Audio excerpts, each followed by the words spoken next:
What's going on, everybody? Welcome back to another episode of Bodacious Rant, where we are talking about, right now, the best movie of the year. And, you know, it breaks my heart to say that because we came off of last week with Alex Garland's and Raymond Mendoza's Warfare, which, if you guys haven't checked out that review, it's already posted up, spoiler-free, so feel free to do that. But, goddamn, this has been a month of just artistic mastery, really. And we're I'm just gonna get started.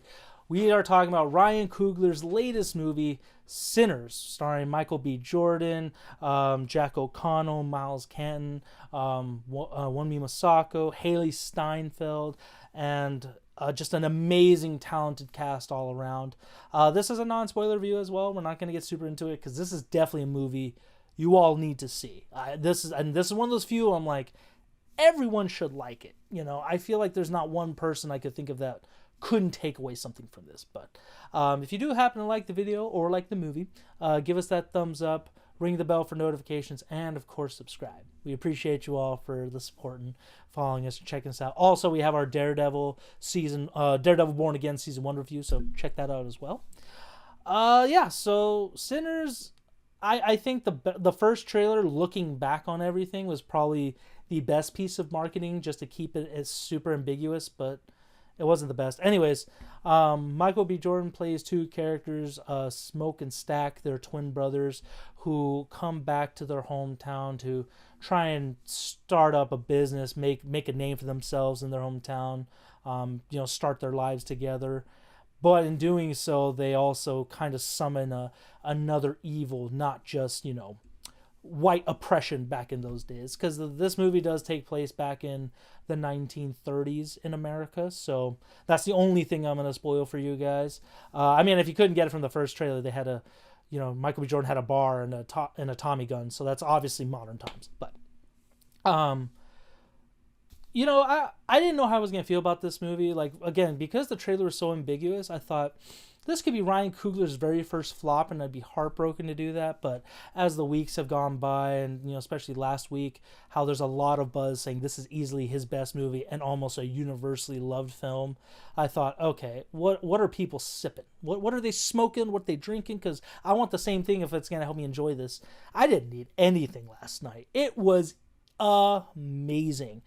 A best vampire movie I've seen in forever. Nosferatu is up there, but totally different flavor of vampires. So that's like, if you don't want something super artsy, but you want something fun, badass, sexy, hot, passionate, all those good things that just make you want to go, this is the movie for you. But I'm working myself up here, Bern, in a not a great way. How did you feel about this movie? Like you coming into it, I was a little bit nervous for this movie. I have enjoyed a lot of basically all of Ryan Coogler's movies in the past, but this was sort of his first foray into original work. Not working off of any real life events or off of characters that belong to other properties or within a big IP like Marvel. So this is sort of like his first creative expression where it's all just him, where we can attribute everything to his mind and his mind alone. And, that paired with the second trailer that we unfortunately got, which, in hindsight did give a lot of the movie away, which is unfortunate. And that set up again, a nervousness in me where I was like, I hope this movie isn't the one that sort of like trips him up. And like you, I'm glad to say this movie is definitely not. In fact, it's the opposite. It is my favorite movie, and I think it is his best movie. Just everything from the cinematography to the music to the acting to the themes that it's working with in the movie, all wrapped up in sort of a fun genre film. We don't get movies like this often. This is just art in its like purest expression when it comes to filmmaking, and this movie has definitely catapulted Ryan Coogler up in there to those directors where I'm like, no matter what it is, I'm going to go check it out. You don't have to sell me on anything. This has just earned all that goodwill for me because it was just an incredible ride. There's from the opening shot to the end, I was just riveted throughout the whole time. There were things in there that I didn't expect that the trailer gratefully did not give away, because what the trailer did was it just told us what this movie, like all like the flashy parts of it. But this movie is so much deeper than that. There's so much to sink your teeth into with this movie, pun intended. But yeah, and it's just one of those that I just can't stop thinking about after the movie's over. I'm just thinking about the events they have and the characters. All these characters so richly written. It's such a dense movie for it being just a little bit over 2 hours that I could have taken another hour and been just as happy. So yeah, I'm absolutely floored by this movie. Yeah, I was getting kind of worried because when it comes to movies, like just random thought, I always try and pick out scenes that from the trailers just because I want to see them in the movie and kind of figure out when they're happening. So there was a couple points in this movie I'm like, man, is this gonna have a shitty ending or something? But then again, Ryan Coogler just completely just pulls the blindfold off from me and just wow. Oh man, I think the only other director I feel like could masterfully mix in so many other genres is James Cameron. I'm sure there's another couple directors out there, but this movie had a bit of everything: supernatural, horror, music, action, crime. Like it was so many genres you could have fun with this, and then blends them all together in one story. Like I got a lot of American Gangster vibes, Lawless vibes, like with Shia LaBeouf and Tom Hardy, and then also From Dusk Till Dawn. But all the best parts of those movies rolled into one. Michael B. Jordan killed it as the two characters. And I'm sure some people are thinking that's easy. Anyone could play. If you're you're basically the same person. It's like, no, it can come off very gimmicky if they do it that way. But definitely didn't with this. Haley Steinfeld was great. Wunmi Masaku, and also Jack O'Connell.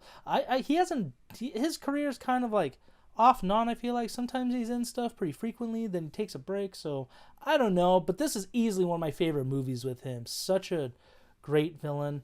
And given the movie is titled Sinners, which is a very like, I would say a black and white thing, in religion, depending how you look at it. But Ryan Coogler did such a great job of making everyone so layered and very gray, where you don't really hate or love some of these characters. You can empathize with them. Everybody, even Jack O'Connell's character. And that's what really makes this story so well done. The only ones you cannot empathize with are the racist white people in this movie. So, it's very much like Django Unchained, but, those people I did not feel bad for, like the racists and stuff. But anyways, oh man, this is a movie I'm going to want to see over and over and over again. I saw it in IMAX, so it was awesome. 5 out of 5, no complaints.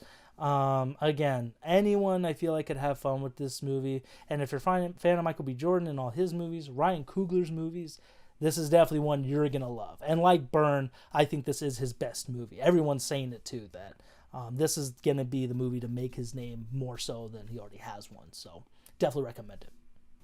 Mm-hmm. And I'm glad that you pointed that out, especially with Michael B. Jordan's performances. Yeah, when we do get sort of the twin or the dual roles, we do get sometimes lean into a little bit of the more gimmicky side, and we have seen that this year with a lot of this is not the first double role we've seen this year alone, and even with something as good as Robert Pattinson's performance in Mickey 17, that gets a little bit into the little bit more cheesy territory, but that's intentional for that movie. That works for that movie.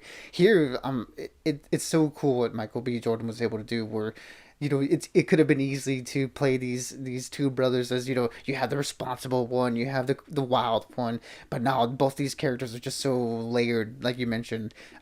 It's and very subtle in their performances, where you can definitely tell that they're the different people, but there are times where even the characters in the movie mistake them for, wait, which twin are you, which is really, really cool. So yeah, hats off to what he's done here. This is probably his best performance or performances, for sure. And yeah, I mean, like, Miles Canton was definitely a surprise in this movie for sure.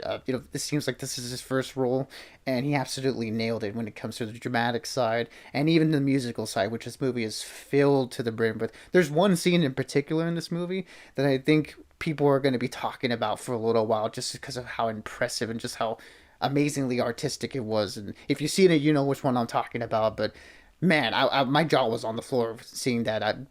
incredible sequence made by Ryan Coogler and company. So, yeah, and of course, I just want to shout out Delroy Lindo, just a fantastic underrated actor that doesn't get enough flowers, and he puts an incredible performance here. But the other big star of the show outside of Ryan Coogler is Ludwig Göransson and his music in this movie. Music is a huge part of this movie.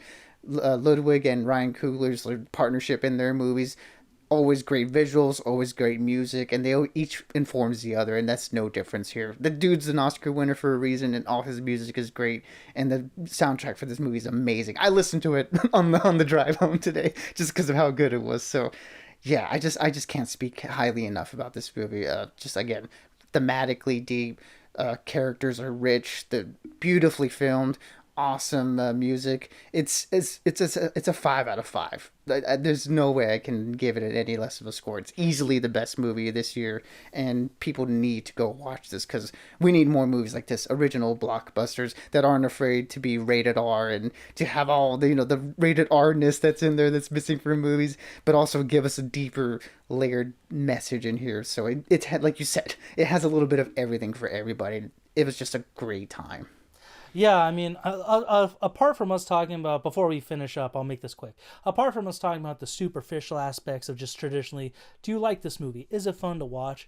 This is one of the smarter movies when talking about themes about race, music, culture, particularly cultural appropriation. And I'm not going to spoil it on how this movie dives into that because you guys have to see this and really soak it in for yourself. And honestly, I think this movie, everyone's gonna have their own opinion on what it means to them, and I think that's fun. Like me and Bern had our own ideas when I was like geeking out with him about it last night, but then looking it up, it's very clear on what Ryan Coogler did, and it's done masterfully. That is the word. The few words I would say to describe this are mastercraft, nuanced, layered, and just amazing. So. I can't think of a movie to top this at the moment. I'm very excited to see like Accountant 2 and a couple other movies coming up in the coming months, but so far this is definitely the number one movie on my top 5, potentially top 10. So, if you happen to watch it and you like this movie, or maybe you had ideas on what you thought what the movie was about, feel free to let us know in the comments. Until next time, everyone, stay bodacious and keep on ranting for us. Absolutely, everybody. Be good, be safe, and as always, we'll catch y'all on the next one.